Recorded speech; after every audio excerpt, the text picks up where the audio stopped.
Section 2. You will hear a radio broadcast called Focus on the Arts. First, you have some time to look at questions 11 to 16 on page 4.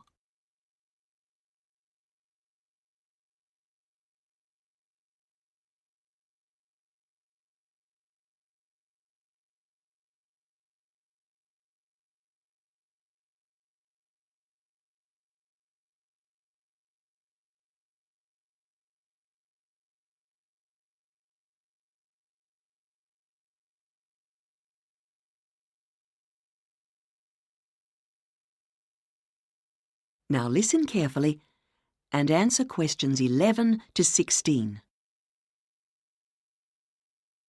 Hello, and welcome to Focus on the Arts. I'm your host, Dave Green, and this is your very own local radio programme. Every Friday evening, we put the spotlight on different arts and culture facilities and look at the shows and events that are on offer in the coming week. And today, the focus is on the National Arts Centre. Now, if you don't already know it yourself, I'm sure you've all heard of it. It's famous throughout the world as one of the major venues for classical music. But did you know that it's actually much more than just a place to hear concerts? The centre itself is a huge complex that caters for a great range of arts. Under a single roof, it houses concert rooms, theatres, cinemas, art galleries, and a wonderful public library, as well as service facilities including 3 restaurants and a bookshop. So, at any one time, the choice of entertainment there is simply enormous. So, how did they manage to build such a big arts complex right in the heart of the city? Well, the area was completely destroyed by bombs during the war in 1940. So the opportunity was taken to create a cultural centre that would be what they called the city's gift to the nation. Of course, it took a while for such a big project to get started, but it was planned in the 60s, built in the 70s, and eventually opened to the public in 1983. Ever since then, it has proved to be a great success. It's not privately owned, like many arts centres, but is still in public hands. It's run by the City Council. Both our National Symphony Orchestra and National Theatre Company were involved in the planning of the project, and they're now based there, giving regular performances every week. And as the centre is open 363 days of the year, there are plenty of performances to choose from. Before you hear the rest of the broadcast, you have some time to look at questions 17 to 20 on page 5.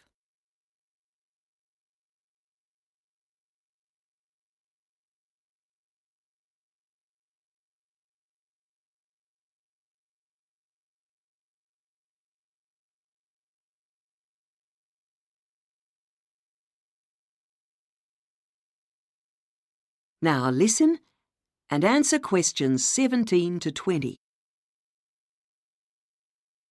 So, to give you some idea of what's on, and to help you choose from the many possibilities, we've made a selection of the star attractions.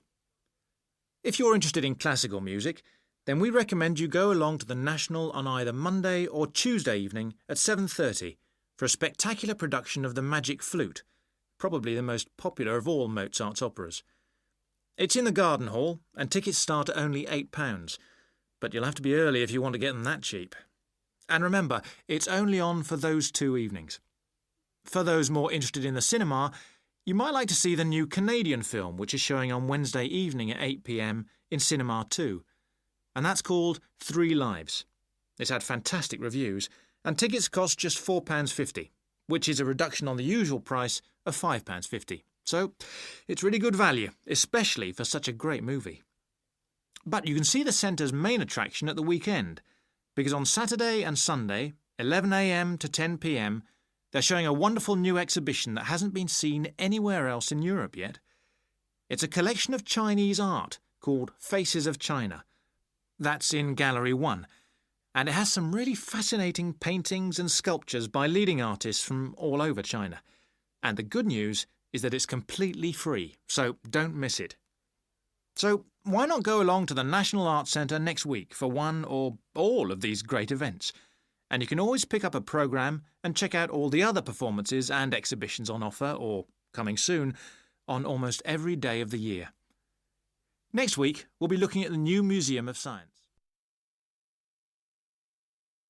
That is the end of section 2. You now have half a minute to check your answers.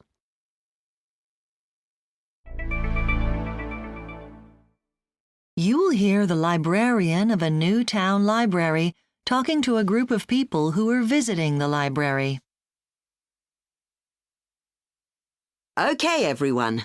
So, here we are at the entrance to the town library. My name is Anne, and I'm the chief librarian here, and you'll usually find me at the desk just by the main entrance here. So, I'd like to tell you a bit about the way the library is organised and what you'll find where. And you should all have a plan in front of you. Well, as you see, my desk is just on your right as you go in. And opposite this, the first room on your left has an excellent collection of reference books and is also a place where people can read or study peacefully. Just beyond the librarian's desk on the right is a room where we have up-to-date periodicals such as newspapers and magazines. And this room also has a photocopier, in case you want to copy any of the articles. If you carry straight on, you'll come into a large room, and this is the main library area. There is fiction in the shelves on the left, and non-fiction materials on your right, and on the shelves on the far wall, there is an excellent collection of books relating to local history. We're hoping to add a section on local tourist attractions too, later in the year. Through the far door in the library, just past the fiction shelves, is a seminar room, and that can be booked for meetings or talks. And next door to that is the children's library, which has a good collection of stories and picture books for the under-11s. Then there's a large room to the right of the library area. That's the multimedia collection, where you can borrow DVDs and so on. And we also have CD-ROMs you can borrow to use on your computer at home. It was originally the art collection, but that's been moved to another building. And that's about it. Oh, there's also the library office on the left of the librarian's desk. OK. Now, does anyone have any questions? Yes, thank you, sir.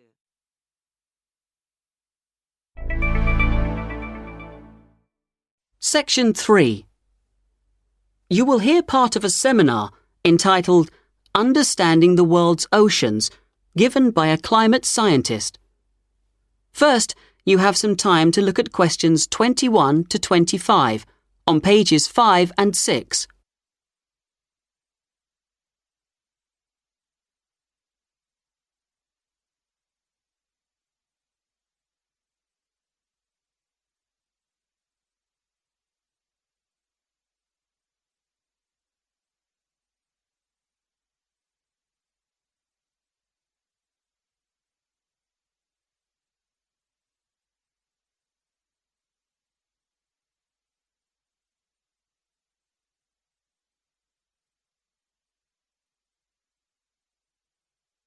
Now listen carefully and answer questions 21 to 25. Thanks to all of you for coming along today to hear about how the robotic float project is helping with ocean research. Well, first of all, we'll look at what a robotic float does and its use. So let's start with the device itself. It looks a bit like a cigar, and it's about 1.5 meters long. More importantly, it's full of equipment that's designed to collect data. So it can help us in building up a profile of different factors which work together within the world's oceans. Sounds like a big project. Isn't it too big for one country to undertake? That's quite true, but this project is a really good example of international cooperation. Over the last 5 years, scientists from 13 countries have been taking part in the project and launching floats in their area of ocean control. And next year this number will rise to 14 when Indonesia joins the project. That's impressive. But let's move on to how floats work. The operational cycle goes like this. Each of the floats is dropped in the ocean from a boat at a set point and activated from a satellite. Then the float immediately sinks about 2,000 metres. That's 2 whole kilometres down in the water. It stays at this depth for about 10 days and is carried around by the currents which operate in the ocean at this level. During this time, it's possible for it to cover quite large distances, but the average is 50 kilometres. So, what is it actually recording? Well, at this stage, nothing. But as it rises to the surface, it collects all sorts of data. Most importantly, variations in salinity, that's salt levels, and the changes in temperature, a bit like underwater weather balloons. Then, when it gets back to the surface, all the data it's collected is beamed up to the satellite. After about 5 hours on the surface, the float automatically sinks, beginning the whole process again.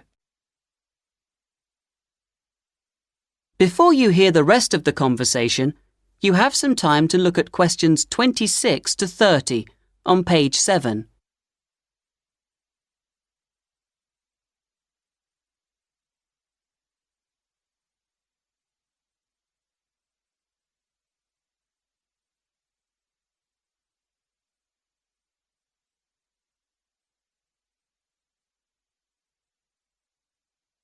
Now listen and answer questions 26 to 30.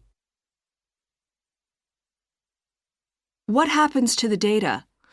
Well, the information is transferred direct to onshore meteorological stations, like our one in Hobart, and within 4 hours the findings can be on computers, and they can be mapped and analysed. You say you're building models of the world's ocean systems, but how are they going to be used? And more importantly, when? Some of the data has already helped in completing projects. For example, our understanding of the underlying causes of El Niño events is being confirmed by float data. Another way we're using float data is to help us to understand the mechanics of climate change, like global warming and ozone depletion. That's part of an ongoing variability study, but the results are still a long way off. However, this is not the case with our ocean weather forecasting. Because we know from the floats what the prevailing weather conditions will be in certain parts of the ocean, we can advise the Navy on search and rescue missions. That's happening right now, and many yachtsmen owe their lives to the success of this project. In addition, the float data can help us to look at the biological implications of ocean processes. Would that help with preserving fish stocks? Yes, and advising governments on fisheries legislation. We're well on the way to completing a project on this. We hope it will help to bring about more sustainable fishing practices. We'll be seeing the results of that quite soon. It sounds like the data from floats has lots of applications. Yes, it does. It's also a powerful agricultural tool. If we were aware of what the weather would be like, say, next year, we could make sure that the farmers planted appropriate grain varieties to produce the best yield from the available rainfall. That sounds a bit like science fiction, especially when now we can't even tell them when a drought will break. I agree that this concept is still a long way in the future, but it will come eventually, and the float data will have made a contribution.